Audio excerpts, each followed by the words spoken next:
13 तक ही क्लास होनी है। 14 से आप लोगों का होली का की एक हॉलीडे है।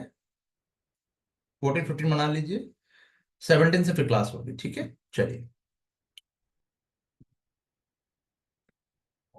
और 30th से आपका टेस्ट होना है, उसकी भी मैं आपको लोगों को शेयर कर दूंगा कि कौन कौन सा टेस्ट होना है।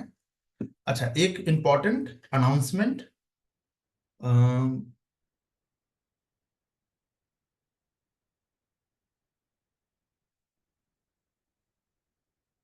टारगेट जो दिया गया था आप लोगों को, वो कंप्लीट हो चुका है, अगर आप लोगों ने ध्यान दिया हो तो। ठीक है। अब फर्स्ट, सेकंड एंड थर्ड, ये 3 स्टेप की बात थी। फर्स्ट स्टेप हमारा कंप्लीट हो चुका है आज से।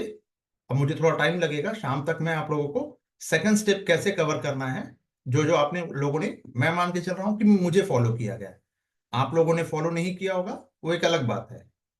ठीक है। तो फर्स्ट स्टेप जो है स्टेज, स्टेप या स्टेज चलिए स्टेज लिख दीजिए इसको। फर्स्ट स्टेज कंप्लीट हो चुका है। सेकंड राउंड की या फर्स्ट राउंड कंप्लीट हो चुका है, राउंड मान लीजिए इसको। राउंड, फर्स्ट राउंड के बाद अब सेकंड राउंड की बारी है। एटलीस्ट थर्ड राउंड तक हमें जाना है। मेरे हिसाब से तो 5 राउंड तक कम से कम जाना चाहिए। थर्ड राउंड कहने के लिए होता है, ये प्लेटोनिक लव की तरह है। ठीक है। It never can be achieve, but 5 round तो कम से कम होना ही चाहिए। ठीक है। चलिए, तो अब आपके पास अभी भी कुछ नहीं बिगड़ा है।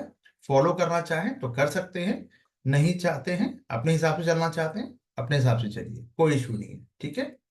चलिए, क्लास को स्टार्ट करते हैं। कभी कभी समाचार पत्रों में उल्लिखित गुच्छी के संदर्भ में, गुच्छी, अब क्या है ये गुच्छी भाई, है ना, मशरूम की बात हो रही है। ठीक है। अब इस तरह का कोई अननोन शब्द अगर आपके पास आ जाए, अनदेखा अनजाना चेहरा, है ना, आपको क्या करना है? कुछ नहीं, सीधा इंग्लिश वर्जन देखो, मशरूम है वो। ठीक है। मशरूम है। कौन सा, यह एक कवक है या एक गुच्छी का मतलब यहाँ पे मशरूम से है। ठीक है। या कुछ, ध्यान से समझना, या कुछ हिमालय वन क्षेत्र में उगता है, यानी ये एक ऐसा प्लांट होगा, उगता है मतलब प्लांट होगा। ठीक है। कवक ही है जो ग्रो कर रहा है। ठीक है। और ये पर्टिकुलर एरिया में, तो अब आपको मैं कहूं कि भाई कश्मीर में गन्ना हो रहा है, तो भाई कुछ एरिया में ही हो सकता होगा। हालांकि गन्ना का वो एरिया नहीं है, बट ठीक है। चावल हो गया, या और भी कोई सब्जी को, चाय हो गया, तो कोई पर्टिकुलर एरिया हो सकता है। हो, इट कैन बी बट हर जगह नहीं हो सकता। तो कुछ यहाँ पे क्या है, ध्यान से समझना गुलाब शालवी जी, यहाँ कुछ हिमालय क्षेत्र में उगता है। पहले क्या था? ठीक, इसकी व्यावसायिक खेती उत्तर पूर्वी भारत के हिमालय की तराई में की जाती है। अब कुछ हिमालय में उग रहा है, और फिर तीसरा क्या पूछ रहा है?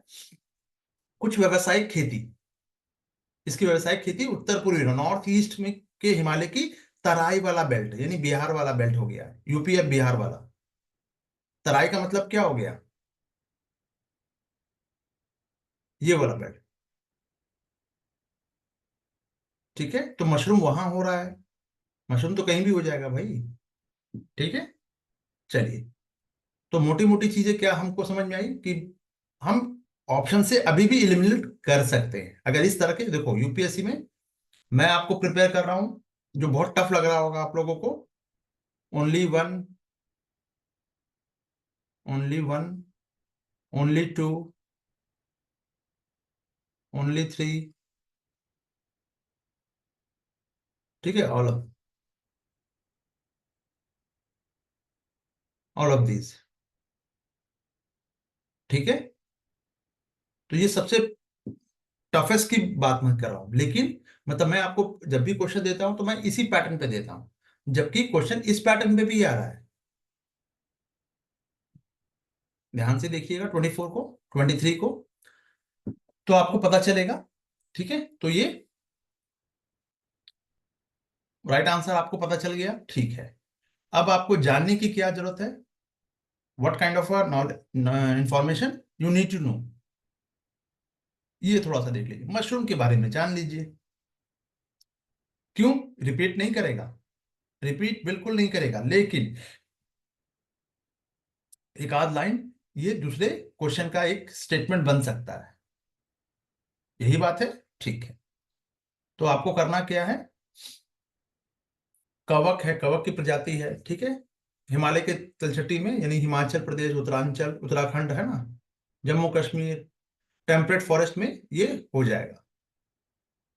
मशरूम की कमर्शियल खेती यहाँ पे नहीं की जा सकती, क्योंकि जो कॉर्निफोरस वन में ये उगते हैं। कौन सा क्षेत्र है इसका? समशीतोष्ण, यानी बहुत ज्यादा ठंडी नहीं, बहुत ज्यादा गर्मी नहीं। और शंकुधारी का मतलब पत्ते इसके ऐसे होंगे, मतलब इस वाला, इस फॉरेस्ट में, कॉनिफोरस फॉरेस्ट में ये उगते हैं। काम की चीज ये थी। मशरूम के बारे में थोड़ा सा जान लेते हैं। ठीक है भैया, मशरूम में पौष्टिक न्यूट्रिशियस मशरूम होगा, ठीक है, औषधीय गुण भी होगा, मेडिसिनियल प्रॉपर्टी भी इससे भी इसका ये होगा। ठीक है, खेती बहुत मुश्किल है, प्राकृतिक रूप से जंगल में उगेगा। तो गुच्छी मशरूम को हिमालयन गोल्ड भी कहा जाता है, एक नया एक इंफॉर्मेशन हो गया। और सबसे महंगे मशरूम में से एक है ये। बस कर लो यार। ठीक है, चलो आइए अब बात कर लेते हैं, निम्नलिखित में से कौन सा पक्षी नहीं है पूछा गया है। गोल्डन महासिर, इट्स अ फिश, ये फिश है। तो बाकी के बारे में आप थोड़ा सा डिटेल में जान सकते हैं। हम देख लेते हैं कि इसको फॉलो किया गया है कि नहीं, है ना। मछली है, कहाँ पाई जाती है? ठीक है, ये भारतीय नदियों में बाघ के रूप में भी जाना जाता है। ठीक है, मीठे पानी में रहने वाली मछली है, सबसे लंबे समय तक जीवित रहने वाली। महासीर, महासीर मछली जो होती है काफी साइज में लंबी बड़ी होती है। ठीक है, 15 से 20 किलो के आसपास हो जाती है, 10 से ऊपर ही होती है ना। चलिए, मार्केट में भी मिल जाती है। चलिए,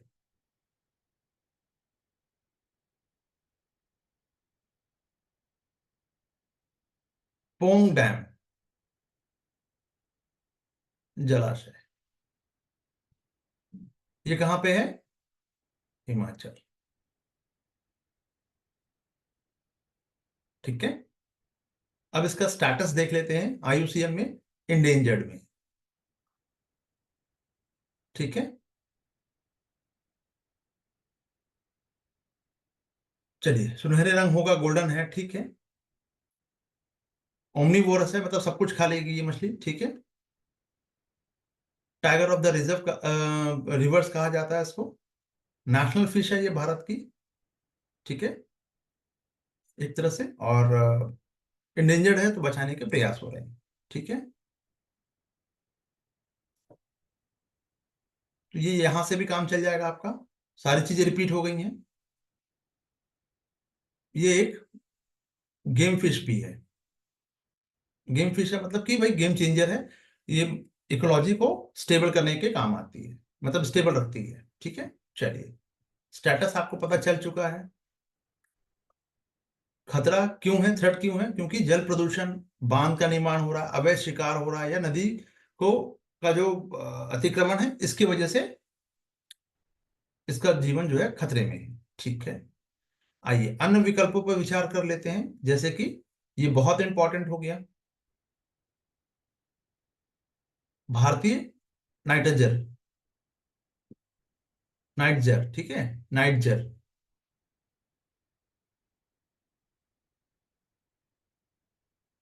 ये भी। अच्छा, अब इसका एक, आपको क्या, आपका होमवर्क क्या है, एक पिक आप इसका देख लीजिएगा।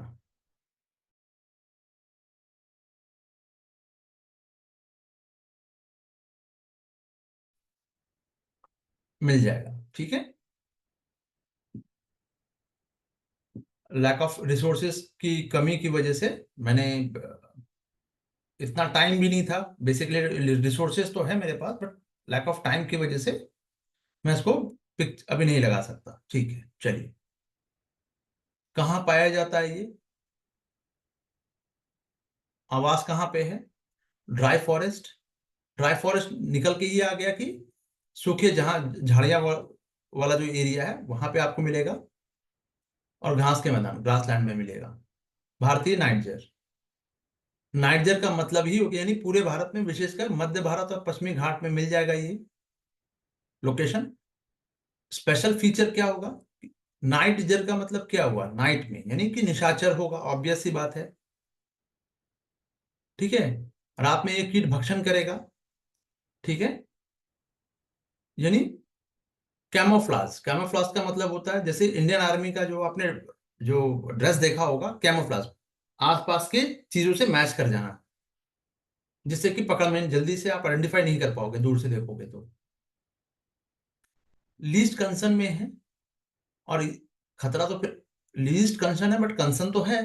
यानी हैबिटेट डिस्ट्रक्शन की वजह से ही हो रहा है, शिकार और जंगल में खान पान की वजह से इसको दिक्कत आती है। ठीक है, चलिए। स्नोक बिल। स्नोक बिल क्या है? दलदली क्षेत्र में, आर्द्र भूमि जो है, कीचड़ भरे क्षेत्र में, या फिर डेल्टा वाला, जहां पे मड ज्यादा होगा, कीचड़ ज्यादा होगा, वहां पे आपको स्नोक बिल मिलेगा। भारत के में प्रमुख रूप से ये केवला देव जो है राष्ट्रीय उद्यान वहां देखने को मिलेगा, और सुंदरबन में मिलेगा। कोई बताइए जल्दी से कमेंट करके, केवला देव पक्षी जो राष्ट्रीय उद्यान है, नेशनल जो पार्क है, ये कहाँ पे है? केवला देव, वेस्ट बंगाल, राजस्थान। ओके, ठीक है, वेरी गुड डिम्पल जी। चलिए, चलिए। संरक्षण की स्थिति की बात करें तो लिस्ट कंसर्न में है, ये सब याद रखना होगा। Wetland loss and water pollution. ठीक है। यूपीएससी का अगर लेवल की बात करें तो यहां से आप क्वेश्चन निकाल सकते हैं पढ़कर इसको। ठीक है, मतलब रिवीजन के लिए दे दिया गया है। एक रात का जो रिवीजन है वो यहां से हो जाएगा। पेज भले भले ही बढ़ गया हो, मैंने इसको कमर्शियल पर्पस के लिए नहीं बनाया है, और ना ही ये कमर्शियल पर्पस के लिए फिजिबल है, बट आपके पढ़ने के लिए ये ठीक है। सफेद यानी व्हाइट आइबिस, ये इसका लोकेशन ये भी आर्द्र भूमि में है, झील, नदी, लेक के किनारे। धान के खेत में भी, धान के खेत में क्या होता है, धान के खेत में क्यों पाया जा रहा है ये? क्योंकि वहां भी आपको पानी भर के रखा जा रहा है। राइट, क्लियर है? चलिए। इसको ब्लैक हेडेड आइबिस भी कहा जाता है। नियर थ्रेटन्ड है ये। आर्द्र भूमि का अगर जब अतिक्रमण हो, भोजन या प्रदूषण की कमी, प्रदूषण, जल प्रदूषण और भोजन की कमी, ये सब कॉमन फीचर है। कोई भी जीव या स्पीसीज जो है एक्सटिंक्ट हो रहा है, तो प्राकृतिक आवास उसका सबसे पहले, शिकार हो रहा होगा, प्रदूषण हो रहा होगा, वो बात का फैक्टर है। पहले तो उसके रहने का स्थान ही खत्म कर रहे हैं, है ना? प्राकृतिक आवास जो है वो नष्ट हो रहा है इसकी वजह से।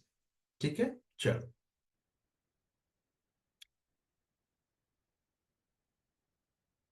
21 में चलते हैं, अब नया एक ईयर में। पढ़ तो आपने लिया, मैं बार बार कह रहा हूं, ये देखो मशरूम फिर से आ गया, अब इसको छत्रक कहा है यूपीएससी ने। यानी अगर आपने मशरूम पढ़ा होता, अब थोड़ा सा समझने की कोशिश करना, what I am trying to say. Mushroom अगर आपने पढ़ा होता तो एक आपका ऊपर में 22 में क्वेश्चन सही हो जाता, और हर सब्जेक्ट से कम 2 से 3 सवाल तो मिलेंगे, तो 15 से 20 सवाल तो आपके ऐसे ही निकल के आ गया। बाकी उसके और ऑप्शन को हम खंगालेंगे तो वो 35 तक चला जाएगा। करंट अफेयर अगर 15 भी मिला लेते हैं, नहीं जो आपने साल भर पढ़ा है, 45। बेसिक बुक्स पढ़ रखा है, 10 क्वेश्चन, 55 क्वेश्चन, 55-60 क्वेश्चन आपका इजिली बन जाएगा। और इस 55-60 क्वेश्चन को करने के लिए आपको 70 to 75 करके आना है। जरूरी नहीं है कि आप 75 तक लेके जाएं, मगर 70 तक भी है, ठीक है। एक्यूरेसी के साथ कर रहे हैं तो 65 भी बहुत है, बट उतना एक्यूरेसी आपको ईमानदारी ढूंढती है, जो कि आप लोग के अंदर दिखती नहीं है। बुरा लगा होगा, अच्छी बात है, मुझे गलत साबित कीजिए।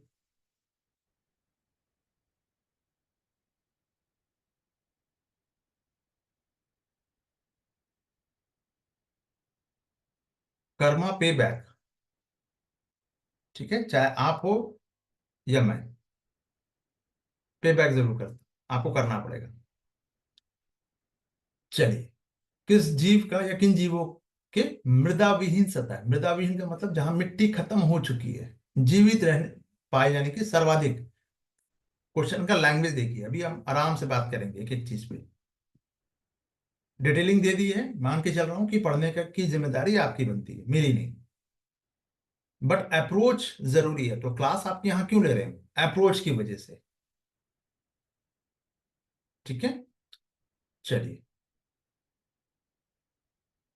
सर्वाधिक मिट्टी में, मतलब विहीन में आप पाया जाएगा, ठीक है। तो मशरूम क्या हो गया भैया? मशरूम तो हमने पहले से देख लिया था, मशरूम तो हमने पहले देख लिया। और यहाँ पे जीव की बात हो रही है, तो मशरूम जीव तो नहीं है, ठीक है, और वो भी मिट्टी विहीन सतह की बात हो रही है, ठीक है। फर्न है, द करेक्ट आंसर इज 2 और 3, लाइकेन एंड मॉस है, ठीक है। अभी रुकिएगा, डिटेलिंग हम देख लेंगे इसका। लेकिन लाइकेन और मॉस, पीसीएस का क्वेश्चन रिपीट हुआ है यहाँ पे, अगर आपको नहीं पता हो तो।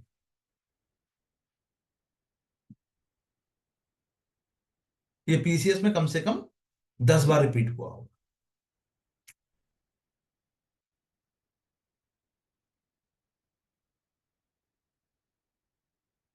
ठीक है जी। आइए, लाइकेन एंड मॉस के बारे में थोड़ा बहुत जान लेते हैं। बात करें हम, लाइकेन एंड मॉस है ना, तो ये पौधे का जो शरीर है, छोटे से तने और सरल पत्तियों में विभेदित होता है, ठीक है।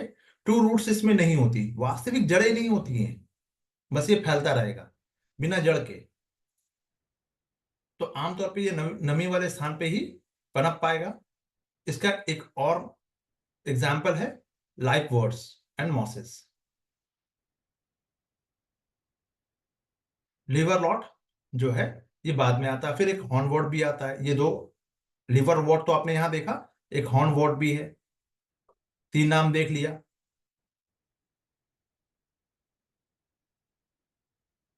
बायोफाइटा कुल का है ये ध्यान रखिएगा, ठीक है। मॉस की बात कर रहे हैं हम, बायो, ये तो लाइकेन हो गया, अब मॉस की बात हो रही है। मॉस भी क्या है? नॉन वैस्कुलर प्लांट है, सब गैर संवहनीय पौधे होते हैं। संवहनीय का मतलब क्या है? नॉन वैस्कुलर मतलब कि उसमें शिरा नहीं होगा। तो मिट्टी, जीवित रहने के लिए इसको मिट्टी की आवश्यकता नहीं होती, बजाय ये क्या होता है, ये एक बहुकोशीय लंगर संरचना में इसका स्ट्रक्चर ऐसा होता है, ऐसे समझिए आप, कि जिसका प्रयोग वो चट्टान की सतह पर चढ़ने, मनी प्लांट देखा है आप लोगों ने, चढ़ता चला जाएगा, काइंड ऑफ। बस, हो गई बात खत्म। तो जहां नमी है, छायादार होगा, मॉस वहीं पे होगा। यूपीपीसीएस ने इसको प्रदूषण के लिए पूछा है, ठीक है। चलिए, फर्न के बारे में जरा सा जान लेते हैं। फर्न जिसके बाकी ऑप्शन है वो देख लेते हैं थोड़ा सा। फर्न 4 प्रकार के आवासों में पाया जाएगा। ये मॉइस्ट, शैडी एंड फॉरेस्ट में, छायादार शैडी फॉरेस्ट में पाया जाएगा। जहां दरार होगा वहां पे ज्यादा ये होगा, आपको दलदली एरिया हो या फिर एसिडिक वेटलैंड होता है वहां भी, ठीक है। ट्रॉपिकल ट्रीज वगैरह हो गया, वहां पे ये एपीफाइट, कई प्रजातियां इसकी एपीफाइट भी होती है, यानी फर्न की बहुत सारी जो प्रजाति है। जी, लाइकेन एंड मॉस, जी वायु प्रदूषण, जी डिम्पल जी। जहां पे यूपीपीसीएस ने, अच्छा मैंने जल प्रदूषण कह दिया क्या?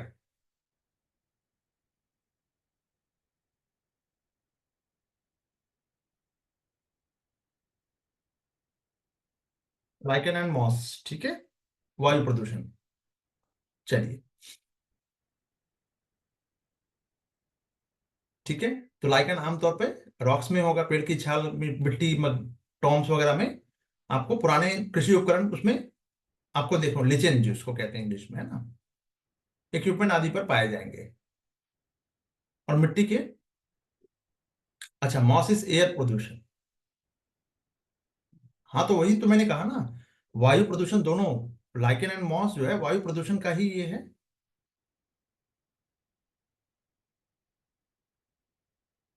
नहीं, लाइकेन एंड मॉस दोनों हैं।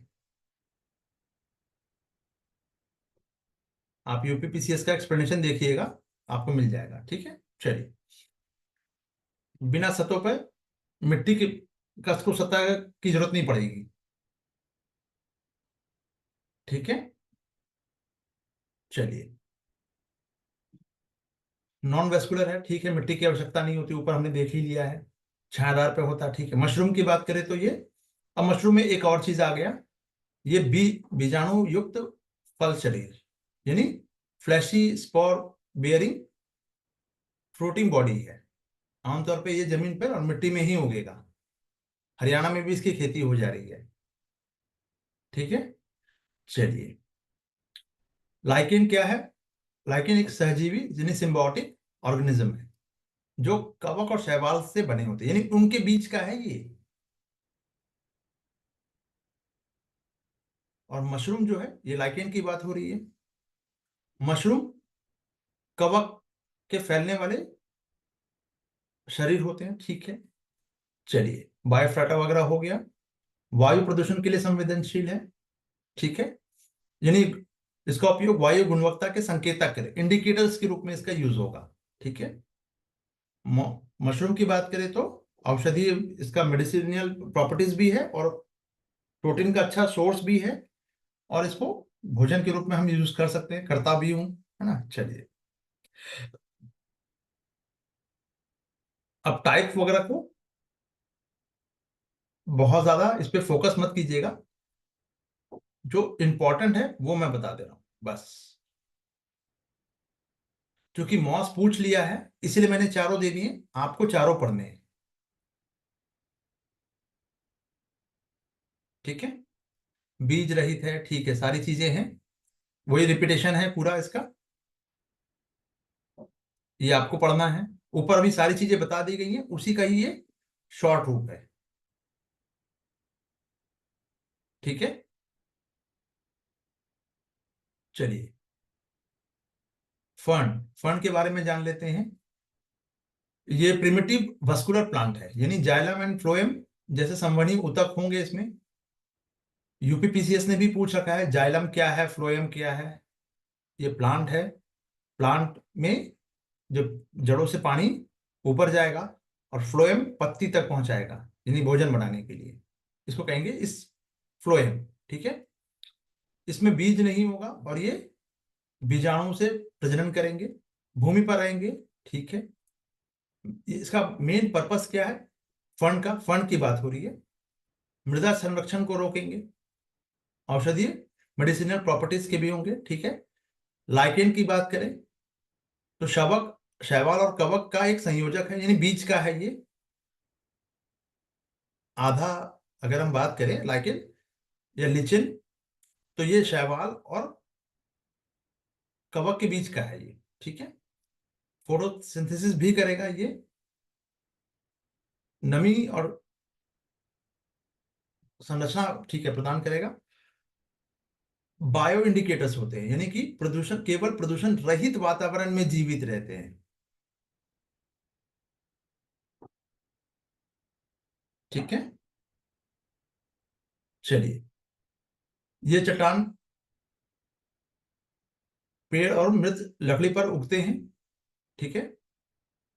और ये एक इंपॉर्टेंट वर्ड है, प्राइमरी कॉलोनाइजर के रूप में काम करते हैं, ये इंपॉर्टेंट लाइन है। कौन? लाइकेन, यूपीएससी का लाइन है ये, ठीक है। चलिए, मॉस की बात कर ले, बायोफ्राटा नॉन वेस्कुलर प्लांट है, ठीक है, अच्छी बात है। भूमि पर रहेंगे, प्रजनन के लिए जल पर निर्भर होंगे, मिट्टी पे नहीं जल पर। ठीक है। थैलस जैसा उसका शरीर होगा और काइटिन का नहीं होगा, इसलिए जल की हानि इसमें हो जाती है। ठीक है, चलिए। काम की चीज क्या है जो यूपीएससी पूछेगा? स्पैग्नस मॉस, ये जल भंडारण के लिए प्रसिद्ध है। ये इंपॉर्टेंट लाइन है। सॉइल फॉर्मेशन के समय इसका यूज होगा, बहुत इंपॉर्टेंट लाइन है।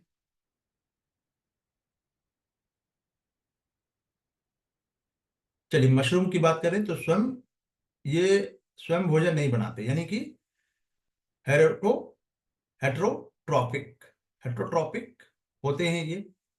हेट्रोट्रॉपिक का मतलब क्या होता है कि ये स्वयं अपना भोजन नहीं बनाते। अब अपना भोजन नहीं बनाएंगे तो जीवित कैसे रहेंगे? क्योंकि ये डिकम्पोजर होते हैं, सड़े गले चीजों पर ही निर्भर रहते हैं। तो मशरूम को उगाने के लिए सड़े गले चीजों को, गोबर की खाद वगैरह को ज्यादा डाल दिया जाता है और उससे ये पनप जाता है, डिकम्पोज करके ही। ठीक है। मृत कार्बनिक पदार्थों को ये विघटित करते हैं, बीजाणु द्वारा ये प्रजनन करेंगे। क्लोरोफिल नहीं होता। क्लोरोफिल का मतलब क्या है? हरे पत्ते ही जो है, पत्तों का रंग हरा होता है ना। तो हरा क्यों होता है? क्योंकि क्लोरोफिल होता है। और पत्ता, भोजन कैसे बनाते हैं? पत्तों के द्वारा, राइट।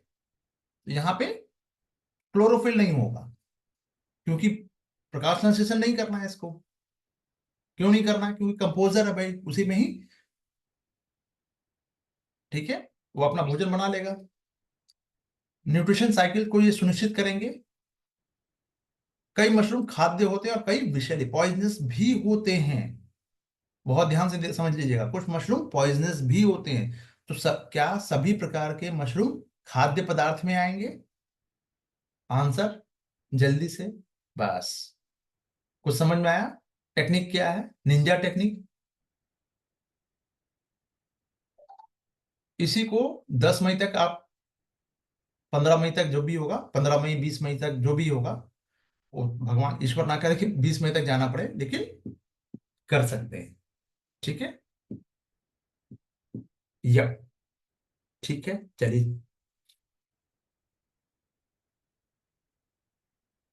चलिए, ये सब चेंजेस जो किए गए हैं, अब तो चेंज हो गया है, पर आप लोगों ने जो उठाया था उस पर बात होगी।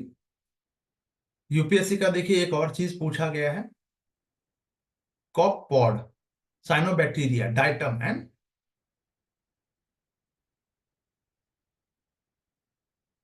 फोरामिनिफेरा। ठीक है, फोरा फोरामिनिफेरा। ठीक है, नाम से ही थोड़ा खतरनाक टाइप का लग रहा है। पूछा गया है महासागरों में खाद्य श्रृंखला में प्राथमिक उत्पादक। थोड़ा सा फोकस कीजिएगा। मैं वो सब चीजें बता रहा हूं जो आप ध्यान नहीं दोगे, मुझे अच्छे से पता है।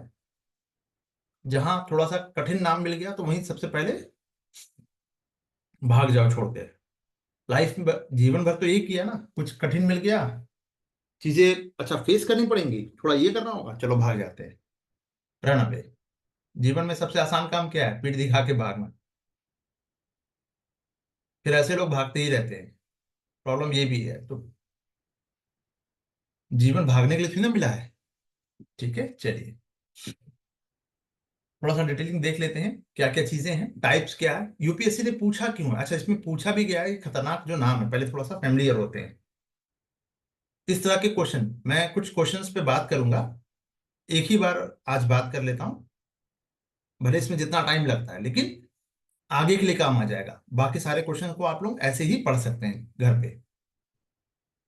यहाँ तो मैं पढ़ाऊंगा ही, और फिर मैच कर सकते हैं आप कि मैं और आपके पढ़ने पढ़ाने में डिफरेंस कहाँ है, उसको थोड़ा ढूंढिए और उसको मीट करने की कोशिश कीजिएगा। ठीक है। नॉर्मल स्टूडेंट क्या करते हैं भाई? साइनोबैक्टीरिया एंड डाइटम, ये दो चीज नाम थोड़ा सा मतलब फेमिलियर है, बाकी नहीं है। ठीक है। बट पूछा गया क्या इसमें? इनके बारे में नहीं पूछा गया है। पूछा गया है कौन महासागरों की खाद्य श्रृंखला में प्राथमिक उत्पादक है। तो प्राथमिक उत्पादक, द्वितीय उत्पादक,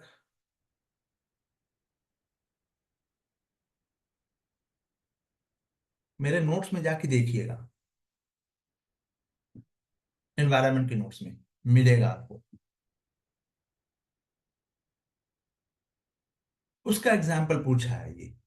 आपको तो खाली घुमा फिरा के एक खतरनाक नाम दे दिया गया और यहाँ पूछ लिया गया। बहुत आसान है। आसान क्यों है वो भी बता देता हूं अभी। दो ही नाम है जो फेमिलियर है, बाकी और कोई नाम फेमिलियर है नहीं। ठीक है। यूपीपीसीएस ने भी साइनोबैक्टीरिया के बारे में पूछ रखा, तमाम पीसीएस ने पूछ रखा, एंड डाइटम भी पूछ रखा है। अब डाइटम, क्रिटिसिफेरस, ये सब चीजें ये आपको जूलॉजी में मिलेगा, टाइप्स के प्रकार। ठीक है। तो आप पहले थोड़ा सा ये समझ लीजिए क्रिटेशियन क्या होता है। प्लैंकटन इस, इसका एग्जाम्पल है, पहले ये पकड़िए। साइनोबैक्टीरिया बैक्टीरिया है, फाइटोप्लैंक्टन है। डाइटम एल्गी है। एग्जाम्पल किसका है? ये बहुत इंपॉर्टेंट टाइप, ये पीसीएस में भी पूछता है, इसीलिए इंपॉर्टेंट है ये। फोरामी निफेरा, ये प्रोटिस्टा जू प्लैंक्टन है। ये टाइप्स हो गए। टाइप्स अगर आप एक बार देख सकते हैं तो देख सकते हैं, यहां भी देख लीजिए तो कोई दिक्कत नहीं है। अब इसका एग्जाम्पल पकड़ लीजिए, इसकी इकोलॉजिकल रोल पकड़ लीजिए आप। प्रमुख लक्षण नहीं पूछा जाएगा आपसे कभी भी, ध्यान रखिएगा। लेकिन टाइप के प्रकार अगर आप लक्षण की बात करें, अगर इसके की फीचर पे अगर हम बात करें, तो इजी हो जाएगा हमारे लिए इसको पढ़ना। बस इतना ही कर लीजिएगा। इससे इसके बाद और जो भी दिया गया है ये, बाकी आप इसको शॉर्ट में तो यहां दे दिया गया, बट ये देखिए पूरा का पूरा मैंने उसको पूरा डिटेलिंग में दे दिया है। ठीक है। डिटेलिंग आप पढ़िएगा, लेकिन आज की क्लास मैंने आपको पहले जैसे कि स्टार्टिंग में कह दिया कि थोड़ी धीमी चलेगी, लेकिन ठीक है। क्रिटेशियस, ये माइक्रोस्कोपिक होंगे, यानी इतना छोटा कि आप माइक्रोस्कोप से ही देख पाइएगा, नंगी आंखों से नहीं देख सकते। कॉपपॉड, इसकी त्वचा जो होगी कवच, कठोर कवच होगा और लंबी एंटीना होगी, यानी कवच बहुत कठोर होगा। ये प्राथमिक होंगे, प्राइमरी कंज्यूमर होंगे। फाइटोप्लैंक्टन खाएंगे, मछलियां और व्हेल का भोजन बनते हैं फिर ये। ठीक है। एग्जाम्पल इसके कैलेनस एंड साइक्लोलोप्स है। साइक्लोपस, साइक्लोपस, कैनलस एंड साइक्लोपस इसके एग्जाम्पल है। किसके एग्जाम्पल है?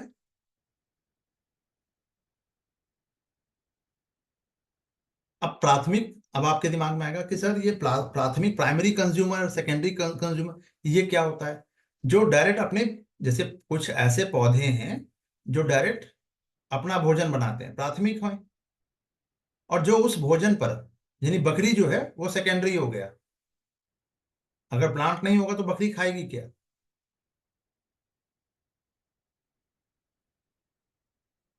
उसी तरह से सेकेंडरी क्या हो गया आपका? जानवर भी जो श- जी, हाँ हाँ, सुन तो लीजिए पहले।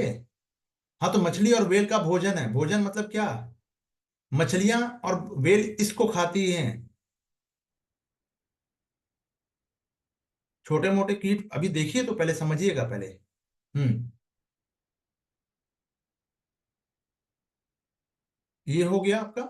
अब शेर जो है, वो तो भाई रोटी चावल तो खाएगा नहीं, क्योंकि बना के देने वाली शेरनी तो है नहीं। तो डिपेंडेंट किस पे होगा? शाकाहारी जीवों पर होगा। नहीं, शेर खुद भी बना सकता था, बट किचन नहीं है उसके पास, है ना।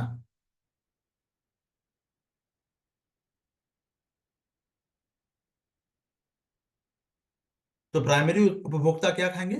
फाइटो प्लवक को खाएंगे, शाकाहारी हो गए।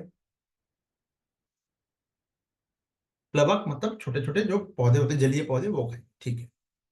बैक्टीरिया की बात करें, ये फाइटो प्लवक हैं, फाइटोप्लैंक्टन।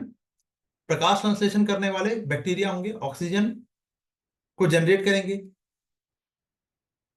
और नाइट्रोजन को फिक्सेशन भी करेंगे। अब ध्यान से समझिएगा, टाइम लगेगा लेकिन बहुत इंपॉर्टेंट, और एग्जामिनेशन में कई बार आपने पीसीएस में भी देख रखा होगा, अगर पीसीएस को पढ़ा होगा तो। बैक्टीरिया, आप लोगों ने समुद्र में, जल में, नदी में, झील में मछली देखा होगा, देखा ही होगा सभी लोगों ने। तो मछली सांस कैसे लेती है भैया? उस सांस लेने के लिए बाहर तो नहीं आएगी ना, वेल आ जाएगा, मछली नहीं आएगी। गिल्स के सहारे वो ऑक्सीजन को फिल्टर कर लेती है, जल में घुले हुए ऑक्सीजन को, है ना। गंगा नदी में ऑक्सीजन की बीओडी की मात्रा ज्यादा मिलेगी आपको, राइट। अच्छा, तो ये बैक्टीरिया है, ध्यान दीजिएगा। बैक्टीरिया ये ऐसा बैक्टीरिया है जो ऑक्सीजन को जनरेट करता है, यानी पानी के अंदर रहेगा, प्रकाश संश्लेषण भी करेगा, फोटोसिंथेसिस भी करेगा और ऑक्सीजन जनरेट करेगा, नाइट्रोजन फिक्सेशन करेगा, प्राइमरी प्रोड्यूसर हो गया। ठीक है, एनाबीना एंड नॉस्टॉक, यूपीपीसीएस ने पूछ रखा है, चेक कर लीजिएगा जाकर, चेक कर लीजिएगा। अब आ जाइए डाइटम। शैवाल एल्गी है, सेल का, सेल वॉल का होगा, प्रकाश संश्लेषण ये भी करेगा। ठीक है, जलीय पौधा, ठीक है। प्राथमिक उत्पादक होगा, कार्बन डाइऑक्साइड का अवशोषण कर लेगा, एब्जॉर्व कर लेगा। एग्जाम्पल दीजिए।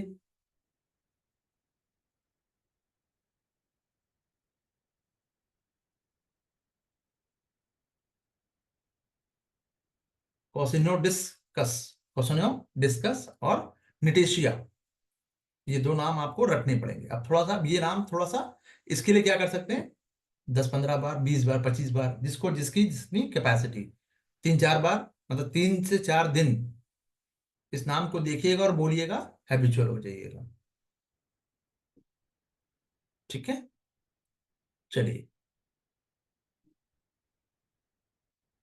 फोरानी, फोरामी निफेला, ये क्या है? प्रोटेस्टा, जो प्लैंक्टन है। ये कैल्शियम कार्बोनेट से बनी कंकाल जैसी संरचना होती है, समुद्री जीव होते हैं ये। तलछटी में रहेगी और कार्बन साइकिल में भाग लेगी, पार्टिसिपेट करेगी। ग्लोबी गेरिना और बुलिना, ये दो उसके एग्जाम्पल है। इतना कम से कम कर लीजिए। एक चीज और बता देता हूँ, अगर आप कोई भी बुक में पढ़ने जाइएगा ना, तो उसके पूरे क्लासिफिकेशन दिए गए हैं। ना तो उतना टाइम है और ना ही उतनी जरूरत है, पहले समझ लीजिएगा। तो जब दोनों की ना जरूरत है ना टाइम है, आप अगर टफेस्ट से टफेस्ट आपके लिए क्या है, ये बहुत टफेस्ट है, क्योंकि आपका जो बैकग्राउंड है वो साइंस नहीं है। वो भी ट्वेल्थ वालों के लिए, 10th में अगर कोई पीसीएम लेके बैठा है मेरी तरह, उसके लिए भी प्रॉब्लमेटिक है। बट मैंने थोड़ा सा ट्वेल्थ में साइंस भी पढ़ रखा है, बायो भी पढ़ रखा है, मेरे लिए थोड़ा सा फेमिलियर है, थोड़ा, हालांकि भूल चुका हूँ बहुत सारी चीजें, but as compared to arts background के लोगों के लिए ये ज्यादा मुश्किल होगा। तो पूरा आपको नहीं पढ़ना है मयंक जी, आपको क्या करना है, कम से कम जो यूपीएससी ने पूछ लिया है, फोकस किस पे करना है, एग्जाम्पल पे। प्राथमिक कौन है, सेकेंडरी कौन है, ये बता दिया। अब इसी को पकड़ के चलिएगा, इस बार देख लीजिएगा, प्राथमिक पूछा ना, अब द्वितीय पूछ लेगा।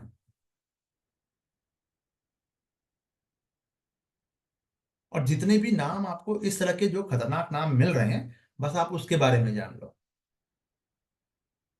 अब इसको भी नहीं करोगे तो फिर प्रॉब्लम आएगी। ठीक है,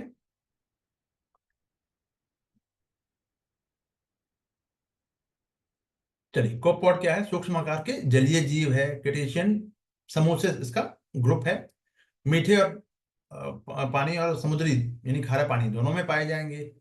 शरीर पारदर्शी होगा, लंबी एंटीना होगी, फेरोमोन्स वाला टाइप है ना। फाइको प्लांटन खाते हैं, यानी जलीय पौधे को खाएंगे, और प्राथमिक, प्राइमरी कंज्यूमर के रूप में आएंगे। और ये मछली, पक्षियां और व्हेल जो है, ये वही इसी को खाती हैं। ठीक है, साइनोबैक्टीरिया प्रकाश संश्लेषण करने वाले बैक्टीरिया है, ठीक है। नीला नील हरी ब्लू ग्रीन एल्गी कहा जाता था इन्हें पहले। नाइट्रोजन फिक्सेशन कर सकते हैं। ऑक्सीजन को प्रोड्यूस करने में इनका बहुत बड़ा कंट्रीब्यूशन और रोल होगा। प्राइमरी प्रोड्यूसर होंगे, ठीक है।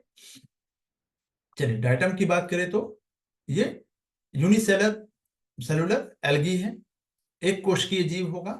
एग्जाम्पल, ठीक है, सिलिका की से बनी होगी इनकी कोशिका भित्ति, सेल वॉल जिसको कहते हैं, जिसे फ्रस कहते हैं।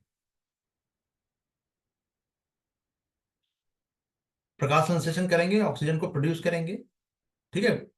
समुद्र की, अच्छा, एक बहुत ही बेबी क्वेश्चन, नदी का इकोसिस्टम और समुद्र का इकोसिस्टम, पानी दोनों में है, तो बोथ आर सेम।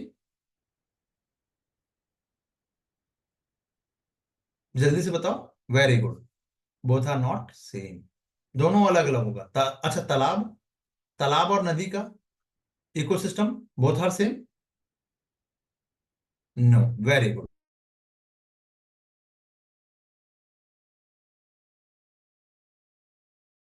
कौन बनता है, ये सब पता है? चलिए, तो ये समुद्री खाद्य श्रृंखला में आधार है, ठीक है। बेस होगा, CO2 को अब्सॉर्ब करने के लिए होगा। फोरामिनिफेरा क्या है? ये प्रोटोजोआ है, कैल्शियम कार्बोनेट का, यानी कवच वाला, शल्क वाला, है ना। समुद्र की तलछटी में रहेगा, सेडिमेंट में रहेगा। पैलियो क्लाइमेट जो है स्टडी में बहुत महत्वपूर्ण है, क्यों? क्योंकि इसके जो कंकाल वगैरह है समुद्र में प्राचीन तापमान और रासायनिक संरचना का पता चलता है कि भाई, जैसे कछुआ, कछुआ तो दोनों जगह रह सकता है ना। तो पहले अगर बात करें हम, तो जीवन का जो विकास हुआ है, विज्ञान हमें बताता है कि जीवन का विकास पानी में हुआ है, ठीक है। तो ये कार्बन साइकिल में भी कंट्रीब्यूट करेंगे, और इनकी खाल धीरे धीरे जमा, मतलब जो शेल है, मरने के बाद वो जमा होती है, डिपॉजिट होती रहती है। चलिए, अब थोड़ा सा देखें। समुद्र में कोपॉड का कुल बायोमास जो है पृथ्वी के किसी भी अन्य प्राणी से अधिक हो सकता है, बहुत इंपॉर्टेंट। साइनोबैक्टीरिया भी सबसे प्राचीन जीवों में से एक है। लगभग 2.5 अरब वर्ष पहले पृथ्वी का वायुमंडल ऑक्सीजन से इसने भर दिया था। साइनोबैक्टीरिया की वजह से ही आज हम जो सांस वांस ले रहे हैं ना, पृथ्वी को रहने के लायक इसी ने बनाया। डायटम की बात करें तो गहरे समुद्र में मिलेगा, ठीक है। मृत अवशेष जो है सिलिसियस तलछट में ये बनाएगा, ठीक है। फोरामिनिफेरा जो है ये जीवाश्म तेल की खोज की में बहुत उपयोगी है। कुछ एक्स्ट्रा नॉलेज जो था वो आपको मैंने यहाँ दे दिया। जितनी बार पढ़ोगे, कम से कम यार 5-7 बार तो पढ़ ही जाना है इसको, अगर अपना भला करना चाहते हो, मिनिमम 7 टाइम्स। जो लोग अपने आप को इंटेलिजेंट मान रहे हैं, कम से कम वो भी 5 बार पढ़ दीजिएगा, इससे कम में बात नहीं बनेगी। बहुत सारी चीजें रिपीटेशन में मिलेगी, अलग अलग चीजें मिलेंगी, लेकिन करना आपको ऐसे ही पड़ेगा। और बेसिक अगर पढ़ रखा है, अगर आपने मेरे नोट्स को पढ़ रखा है पहले से, मल्टीपल टाइम रिवीजन हो चुका है, तो ये 3 बार में PYQ 3 बार पढ़ लीजिए, मेरा वाला सफिशियंट है। और अगर वो नहीं पढ़ रखा है तो पहले जाके उसको पढ़ लीजिए, मेरे नोट्स इंपॉर्टेंट होंगे, ठीक है। चलिए, बाकी मर्जी आपकी है भाई, है ना। आपको भीड़ का हिस्सा बनना है या भीड़ से अलग बनना है, ये फैसला आपका है, चुनाव आपका है ना। चलिए, डेट्राइट डेट्राइटिवोरस, वो क्या है ये? यानी अपरदहारी जो है, अपरदाहारी, ये क्या है? देखिए, इतना बेसिक बेसिक क्वेश्चन पूछ रहा है कि बच्चे इसको, अगर जिनका 12th में अगर नहीं रहा है बायो, तो उनसे हिलेगा भी नहीं। लेकिन PCS भी पूछ चुका है, UPSC ने भी पूछा है। केचुआ, जेलीफिश एंड सी हॉर्स, ये 3 नाम आपको मैं दिखा देता हूं। एंड ये कास्ट यू का भी है, बट ठीक है। वुड लाइस भी है, लेकिन ये तीन नाम आपको हर जगह देखने को मिल जाएगा एटलीस्ट। ठीक है। और सबके बारे में अगर तीन तीन चार चार लाइन भी आप जान रहे हैं तब भी बात बन जाएगी। चलिए एक एक करके देख लेते हैं। पूछा क्या गया है, अपराधहारी यानी डिट्राइटिवोर कौन है। अब तो पहले ये जानना पड़ेगा भाई, खाद्य श्रृंखला फूड चेन की बात हो रही है, क्वेश्चन वहां से पूछा गया अपराधहारी कौन है, यानी कौन किसको खाता है, इस टाइप का कुछ। तो खाद्य श्रृंखला क्या है, एक रेखीय क्रम होता है, पहले तो ये जान लो। तो ऊर्जा का जो प्रभाव होगा जब भी होगा, वो उत्पादकों से उपभोक्ता तक, और अंततः अपघटक। तीन ही स्टेज है भाई। एक ने प्रोड्यूस किया, एक उसको कंज्यूम करेगा, और एक उसको मिट्टी में मिलाएगा, डिसॉल्व करेगा, पीसीडी। ठीक है।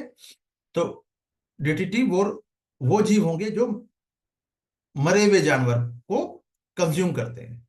शेर ने खा के छोड़ दिया हिरन को, अब आधा हिरन बचा है या फिर थोड़ा सा बचा हुआ है, ठीक है, अब उसको कौन खाएगा।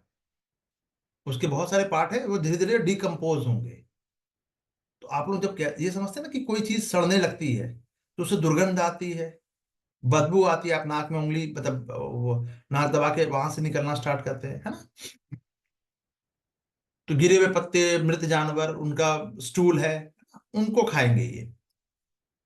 तो ये अपमार्जक और मृतभक्षी होंगे। इकोसिस्टम को क्लीन करने में बहुत ज्यादा इनका रोल होगा। अगर ये नहीं होंगे, ये सफाई कर्मचारी समझ लीजिए कि ये नहीं है तो फिर कुछ भी नहीं है। तो इन पदार्थों को छोटे टुकड़ों में ये क्या करेंगे, डिकम्पोज करेंगे और मिट्टी में मिला देंगे, इसी को कहते हैं डिकम्पोजिशन। तो खाद बनाने की प्रक्रिया क्या है, यही तो है।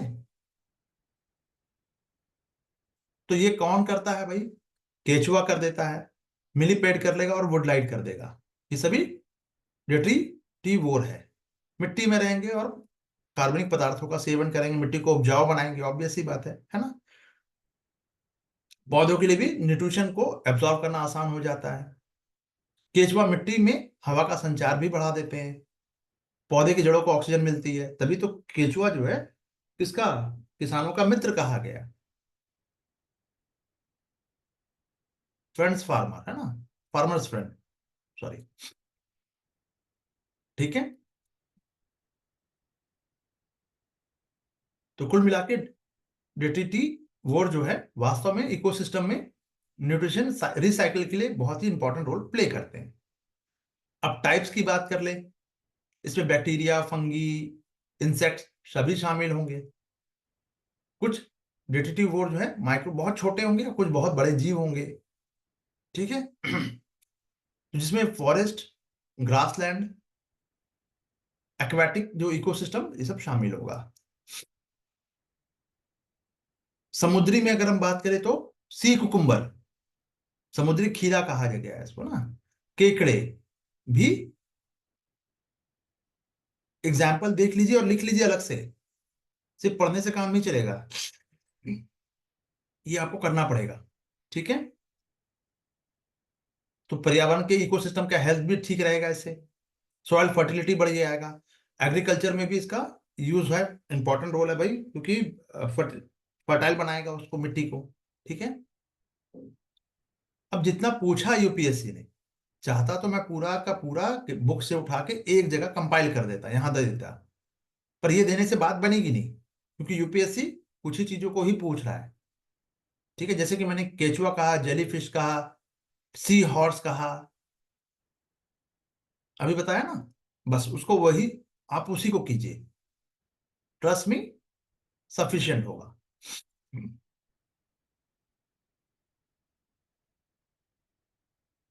कौन से समूह का है, ऑर्थोपोडा। अब इसके बारे में, इसमें कंजूसी मत कीजिएगा, जो जितना मैंने दिया ना, इसमें अब काट छाट मत कीजिएगा, नहीं तो प्रॉब्लम हो जाएगी। मैं फिर कह रहा हूं, फिर प्रॉब्लम हो जाएगी। कौन से वर्ग से आता है, कुल से, वो भी जरूरी है, कुल जरूरी है उसका, फाइलम में।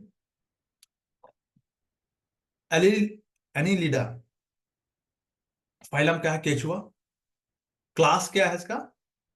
ओलिगो कीटा।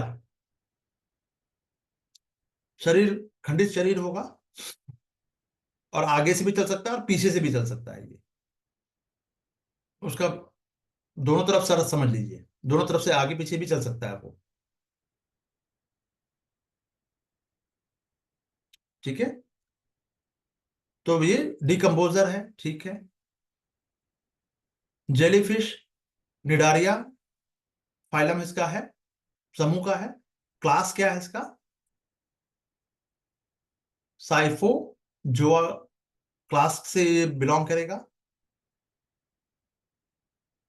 ठीक है। जेलीफिश डंक लगाने वाली, डंक मारती है जेलीफिश, यहां ध्यान रखना। रेडियल ये है, ठीक है।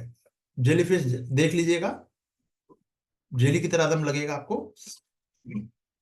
समुद्री खाद्य श्रृंखला में इंपॉर्टेंट रोल प्ले करता है, ठीक है। मिलीपेड, ये क्या है? ऑर्थोपोडा है। डिप्लोपोडा क्लास से आएगा, डिप्लो, अच्छा, वेरी गुड। दो जोड़ी पैर होंगे, कठोर कवच और शाकाहारी होगा, ऑर्थोपोडा। मृत पौधे को विघटित करता है, समुद्री घोड़ा, सी हॉर्स। कॉर्डेट्रा में आएगा। मछली की तरह इसके पास गिल्स होंगे, पूंछ पकड़ने में सक्षम होगा, नर बच्चों को जन्म देता है, सी हॉर्स। ठीक है। अब इसके बारे में, अच्छा, एक वुड यूका, ऑर्थोपोडा ये भी है, मोलस्का वर्ग में आएगा। कवच युक्त शरीर होगा। कवच युक्त का मतलब कछुआ टाइप, है ना। चलिए, डिकम्पोजर है ये। थोड़ा सा मेहनत करना होगा, लेकिन चीजें बन जाएंगी, आपके हाथ में है। चलिए, केचुआ की बात करें, खंडित शरीर है, वही रिपीटेशन में है सारी चीजें। किसानों का फार्मर्स फ्रेंड कहा गया, ठीक है। डिकम्पोजर होगा जेलीफिश। फाइलम क्या है? सारी चीजें बता दी गई हैं पहले से, ठीक है। उसी का ही जो, या तो आप इसको पढ़ लीजिए या फिर उसको पढ़ लीजिए, ठीक है। लेकिन अगर दो दो बार पढ़िएगा तो कम से कम कुछ कुछ चीजें, एक एक लाइन आपको यहाँ मिल जाएगी। जैसे कि आत्मरक्षा के लिए ये दुर्गंध युक्त पदार्थ साबित करते हैं, यानी कोई भी जो प्रेडेटर है वो उसको खाने के लिए नहीं आएगा, ठीक है।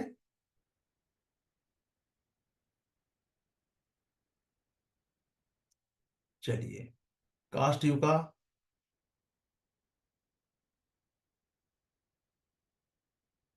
हम्म, ये देखिए बना दिया गया, हाँ।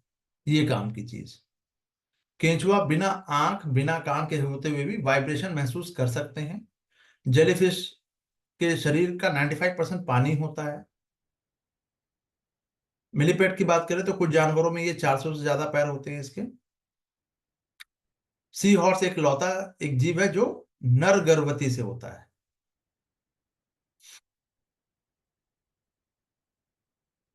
सी हॉर्स क्या है?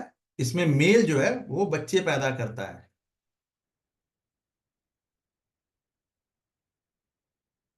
है ना मजेदार चीज। चलिए, नहीं, रोटी कोई और बनाएगा, चलिए ठीक है। सांस लेने के लिए कास्ट यू का जो है ये जमीन पर रहता है, लेकिन गिल्स का यूज करता है। तो कास्ट यू का में अगर आप देखिएगा, फ्रॉक का तो नाम सुना होगा, वो क्या, मेढक, है ना। तो मेढक जमीन पे भी रहता है और पानी में भी रह सकता है, दोनों जगह पे। उभयचर कहा गया है। जलचर का मतलब हुआ सिर्फ जल में रहने वाला, ठीक है। और उभयचर का मतलब दोनों के, जब जमीन पे और जल दोनों में रहने वाला, दोनों के लिए कंफर्टेबल है ये। क्लियर है। चलिए, चीजें समझ में आ रही है। क्या नाम है, क्या नाम है, मयंक जी, बाकी लोग को, या ऊपर से जा रहा है? वो भी थोड़ा सा क्लियर कीजिए। नहीं, क्लियर नहीं, पढ़ के आए हैं ना।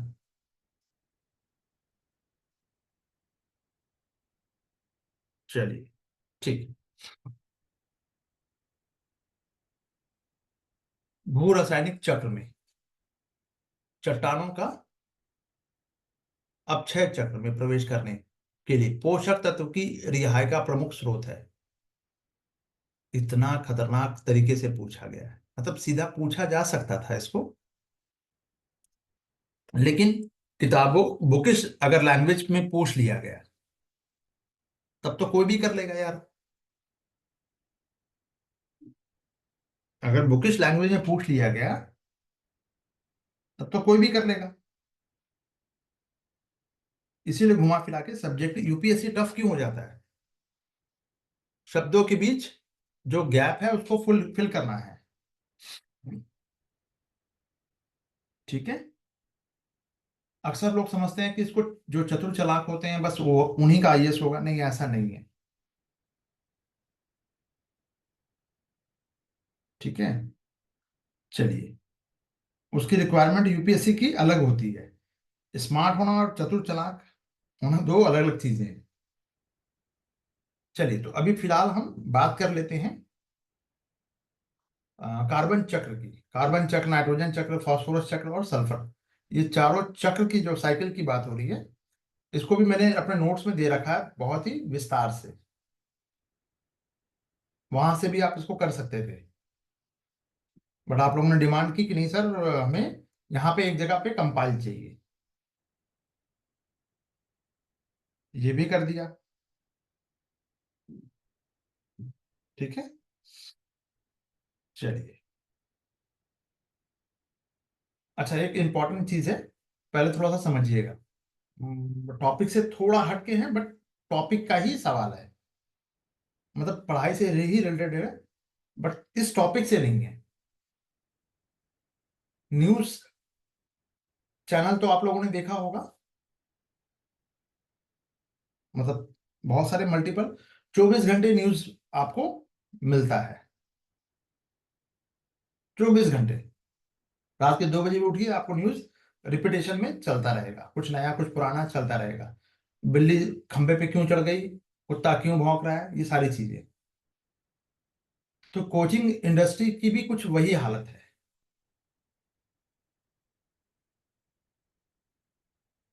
Getting my point. प्रॉब्लम ये है, तो उनको कुछ ना कुछ अलग अलग नामों से कुछ नया, यू नो दिल मांगे मोर, कुछ नया नया चीज ही करनी है, और उसको चीजों को कॉम्प्लिकेटेड करना है। तो इतने सारे न्यूज होने के बाद आप खुद जरा सा सोच के देखिए, कितने कितने न्यूज को आप देख पाते हैं, कितने न्यूज को ढंग से, अगर 2 घंटा कोई न्यूज आप देख पाते हैं, जवाब है नहीं।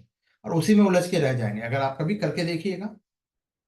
वही बात यहाँ पे यूपीएससी के लिए भी लागू होती है, सेम एज इट इज, कोई चेंजेस नहीं। तो जब तक ईमानदारी है मेरे अंदर, ये सब चीजें बोल भी दे रहा हूँ। जिस दिन ईमानदारी खत्म हो जाएगी, उस दिन मुझे भी नहीं पता, फिर मैं ये बात कम से कम नहीं बोलूंगा। अभी है तो बोल दे रहा हूँ।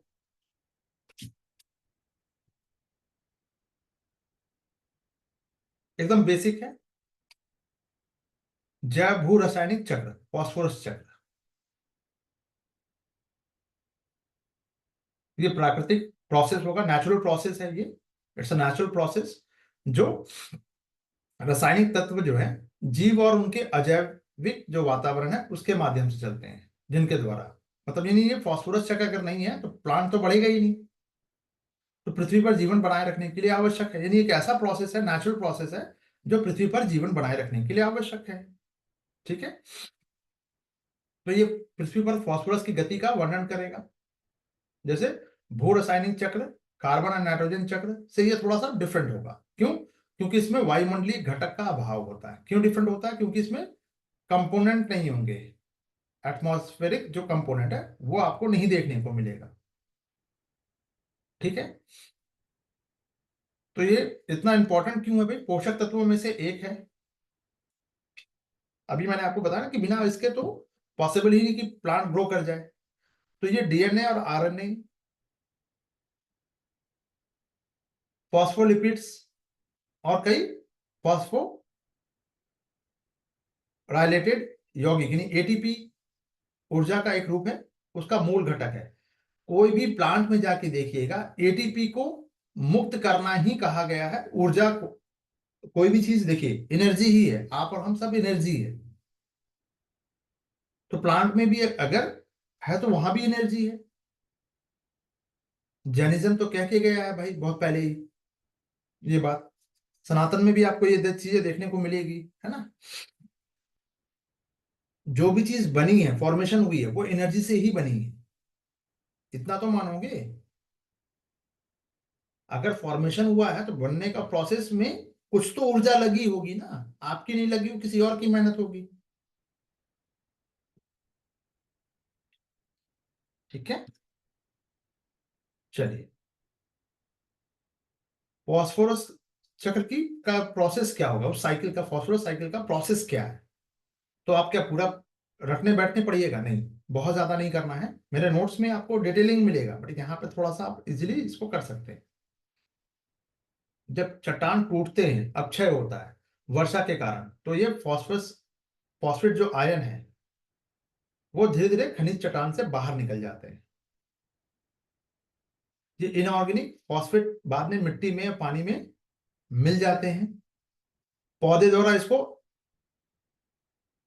एब्जॉर्ब कर लिया जाता है। पौधे मिट्टी में अकार्बनिक फॉस्फेट लेते हैं पौधे द्वारा। अब जो जो ऑब्जर्व किया जाएगा इसको, ठीक है, सोखा जाएगा, अवशोषित किया जाएगा, वो अकार्बनिक फॉस्फेट लेते हैं। जानवर द्वारा उपयोग, जानवर, इस पौधे को जानवर खाएंगे, यानी जानवर में भी फॉस्फोरस गया। पहले प्लांट ने लिया, प्लांट को जानवर ने खाया, उस जानवर को हमने खाया।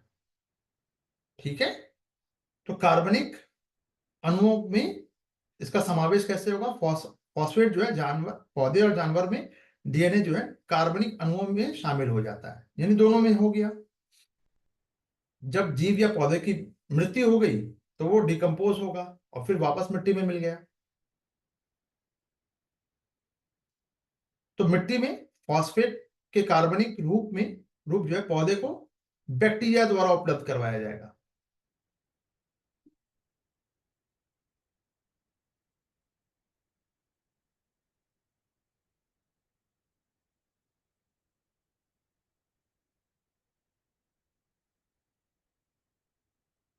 ठीक है,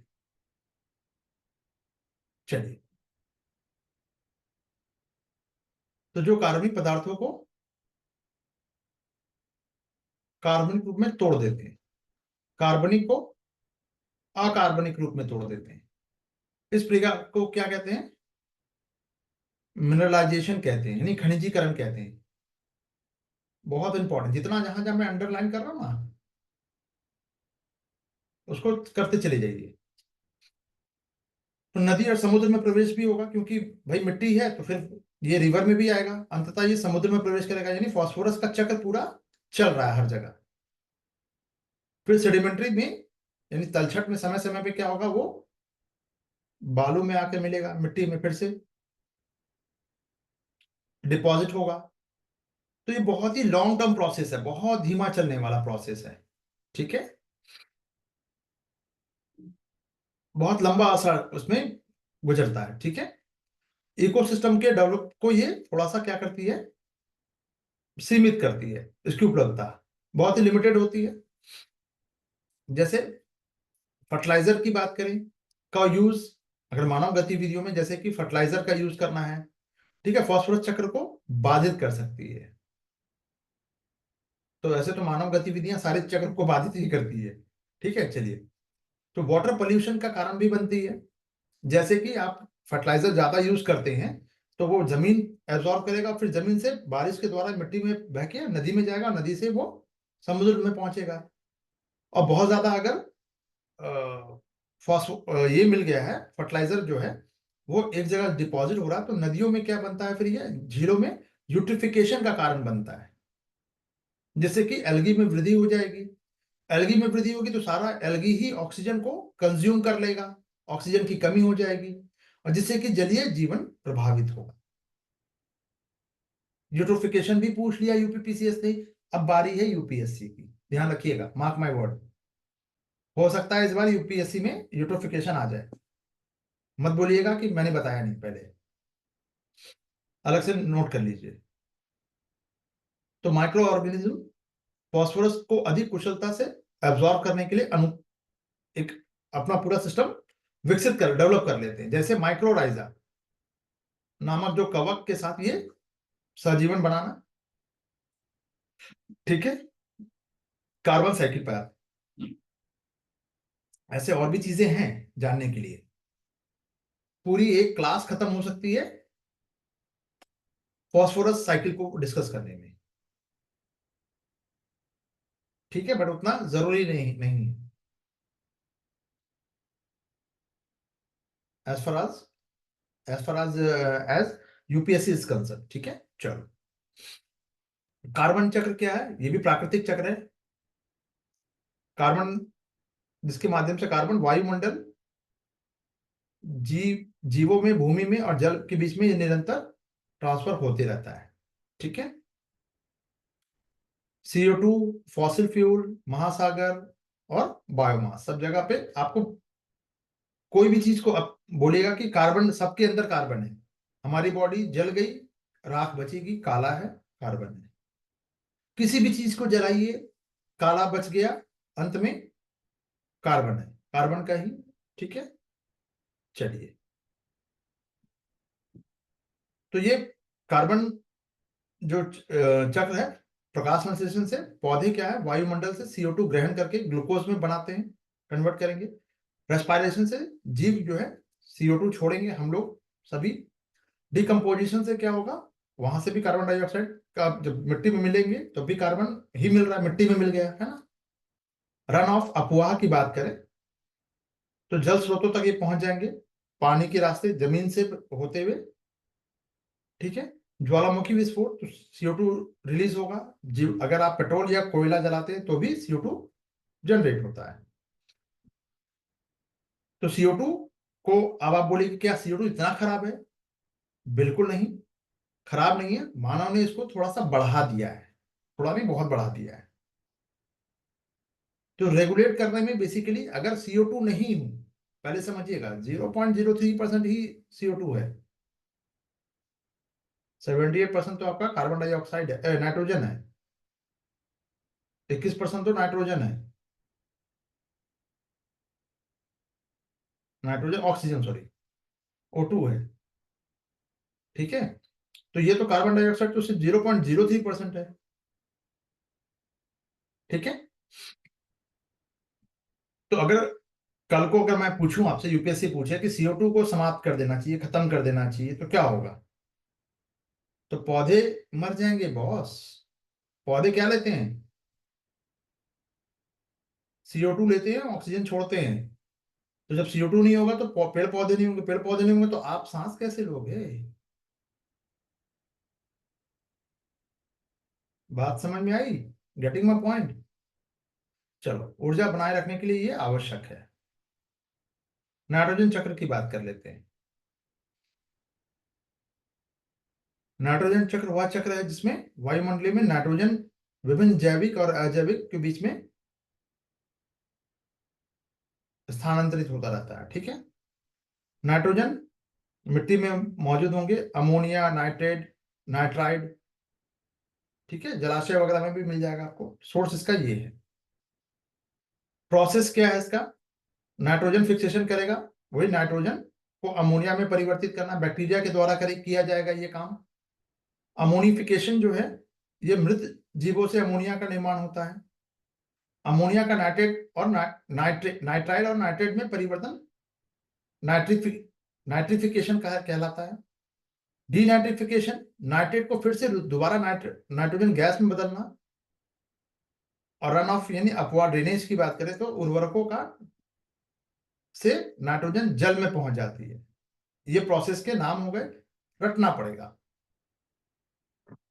कुछ लोगों के जो एनर्जी मुझे जो आ रही है कि सर बहुत मन नहीं लग रहा है, तो मन तो लगाना पड़ेगा ना, अगर यूपीएससी चाहिए तो। यूपीएससी आप मुझे बेवकूफ बना सकते हैं, यूपीएससी को नहीं बना सकते, शर्त लगा लीजिए। चलिए, तो पौधे और जीवों के लिए प्रोटीन और डीएनए के लिए आवश्यक है, यानी उसके निर्माण के लिए बिना नाइट्रोजन के पॉसिबल नहीं है। मिट्टी में उर्वरकता को उसको फर्टाइल बनाए रखने के लिए भी नाइट्रोजन जरूरी है। दो धान के पौधे के बीच में मटर का पौधा लगा देना क्या कहलाता है? नाइट्रोजन फिक्सेशन की तो बात हो रही है ना। तो पोषण पुनर्चक्रण को ये अश्योर करता है, नाइट्रोजन ये भी जरूरी हो गया। चलो, फास्फोरस, इसको हमने देख लिया है पूरा डिटेल में, बट यहां थोड़ा सा देख लेंगे, ये इंपॉर्टेंट है थोड़ा सा। अलग अलग तरीके से ये यूपीएससी पूछ चुका है पहले, इसलिए इंपॉर्टेंट है। चट्टान से फास्फोरस निकलकर मिट्टी और जल में जब पहुंचता है उसको अपक्षय कहते हैं, वेदरिंग कहते हैं। मिट्टी पौधे मिट्टी से फॉस्फेट को ग्रहण करते हैं, इसको एब्जॉर्प्शन कहते हैं। पौधों को खाने वाली जीव तक फास्फोरस जब पहुंचेगा तो उसको कंजम्पशन कहेंगे। मृत जीवों में से फास्फोरस जो है फिर से दोबारा मिट्टी में मिल जाएगा, तो उसको डिकम्पोजिशन कहेंगे। अलग अलग प्रोसेस के अलग अलग नाम है, ध्यान रखना, इंपॉर्टेंट है, नहीं तो मैं बताता नहीं, नाम इसको मेंशन करता, ठीक है। और जल स्रोतों से में जब फास्फोरस साइड में जाके जमा हो जाए, ठीक है, उसको अवसादन कहेंगे, सेडिमेंटेशन कहेंगे इसको। पीसीएस पूछेगा, ध्यान रखना। यूपीएससी भी एक स्टेटमेंट पूछ सकता है, कोई बड़ी चीज नहीं, यूपीएससी में नहीं, पहले पूछ रखा है, ठीक है। डीएनए, आरएनए और एटीपी का प्रमुख घटक है, ठीक है। नाइट्रोजन की बात करें, उर्वरकों में यूज होता है, ठीक है, सारे फर्टिलाइजर में यूज होता है, ठीक है, चलो हो गया। सल्फर की बात आती, last but not the least. चलो, सल्फर वह चक्र है जिसके द्वारा सल्फर पृथ्वी की सतह, वायुमंडल, जल और जीवों के बीच में घूमता रहता है, रोटेट करता रहेगा। कहां कहां से सल्फर निकलेगा? ज्वालामुखी इरप्शन से, वोल्केनो इरप्शन से हो गया, अपछेद चट्टानों से, टूट फूट से, जीवाश्म, आप कोयला और पेट्रोल जलाओगे, डीजल जलाओगे, है ना, और सड़न गलन से भी सल्फर रिलीज होता है, ठीक है। प्रोसेस की बात करें, वही देख लो, यूपीपीसीएस ने तो कई बार पूछा भी है इसको, है ना। अपक्षय, वेदरिंग, चट्टानों से जब सल्फेट निकलकर मिट्टी में पहुंचता है। अवशोषण, मिट्टी पौधे से लेंगे। उपभोग, कंजम्पशन, वही सेम चीज है, काम की चीज क्या, बस ये दो चीज अलग है थोड़ा सा, बाकी ऊपर के सेम है। अब गठन देख लो, मृत जीवों से सल्फर वापस मिट्टी में पहुंच रही है, ये देखो, ये देखो, फास्फोरस भी कभी वही है। होता क्या, प्रोसेस जान लो, प्रोसेस यूपीएससी यहां फोकस करेगा, इसीलिए ये बता दिया मैंने, ठीक है। अगर मैं सिर्फ ये दो लाइन देता तो फिर आप कहते हैं कि सर बाकी चीजें कैसी है, इसलिए आपको कोई भी दिक्कत ना हो, इसीलिए इतना डिटेल दे दिया, ताकि आपको अन्य सोर्स पे जाने की जरूरत ना पड़े, ठीक है। चलो, इंपॉर्टेंस इसका क्या है, अमीनो एसिड और प्रोटीन के लिए ये आवश्यक होगा। मिट्टी में उर्वरता का उसका फर्टाइल उसको बनाए रखने के लिए जरूरी है। उद्योगों में इसका आर्थिक महत्व भी है, ठीक है। कंपैरिजन थोड़ा सा कर लेते हैं। कार्बन चक्र, ये इंपॉर्टेंट है बहुत, ऊपर का ही बात है, समअप कर दिया इसको, ठीक है। कार्बन चक्र वायुमंडल में होगा, जीवाश्म ईंधन में मिलेगा और महासागर में मिलेगा, ये होगा, मतलब इसका मुख्य जनरेट कहां से होता है, कार्बन चक्र, ठीक है। प्रोसेस क्या है, वही फोटोसिंथेसिस की बात हो रही है, श्वसन से और दहन से, कंबंशन से, ठीक है। इसका रोल क्या है, तो जलवायु को, यानी एटमॉस्फेयर को या क्लाइमेट को रेगुलेट करना, जैविक अणुओं का निर्माण करना। नाइट्रोजन चक्र की बात करें तो वायुमंडलीय नाइट्रोजन है, मिट्टी, जल, ठीक है। नाइट्रोजन फिक्सेशन की बात करें, नाइट्रिफिकेशन, डीनाइट्रिफिकेशन, ये सब इसके इंपॉर्टेंट प्रोसेस है। प्रोटीन और डीएनए का निर्माण होगा, सॉइल जो फर्टाइल है, मृदा जो उर्वरता है, वो आपको देखने को मिलेगा। फॉस्फोरस चक्र की बात करें चट्टान मिट्टी जल में मिलेगा आपको। इसका मुख्य सोर्स सोर्स क्या है? अपक्षय, अवशोषण और अवसादन। ठीक है। डीएनए एटीपी का निर्माण करना, पौधे की वृद्धि करना, इसका रोल होगा। सल्फर का आपका जीवाश्म है, चट्टान है।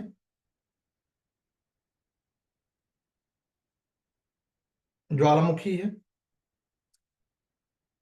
अमीनो एसिड, और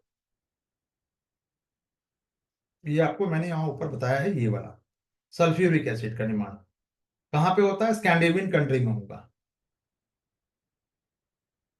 क्लियर है? देखिए, पंजाई नहीं फंजाई होगा। देखिए पंजाई लिखा हुआ बट होगा फंजाई। नाइडेरिया, कवक और आदि जंतु यानी प्रोटोजोआ। इसका हिंदी देख ले अगर तो दिमाग घूम जाए। यहां से हम कल करेंगे। आज के लिए इतना ही। अब आप लोग बताइए कि कोई परेशानी अगर हो रही है, कोई दिक्कत आ रही है तो बताइए। अभिषेक गौतम जी। अच्छा, शशांक जी भी आ गए। ठीक है। सभी लोग। अच्छा, एक जाइएगा नहीं, आज की क्लास यहीं तक रहेगी।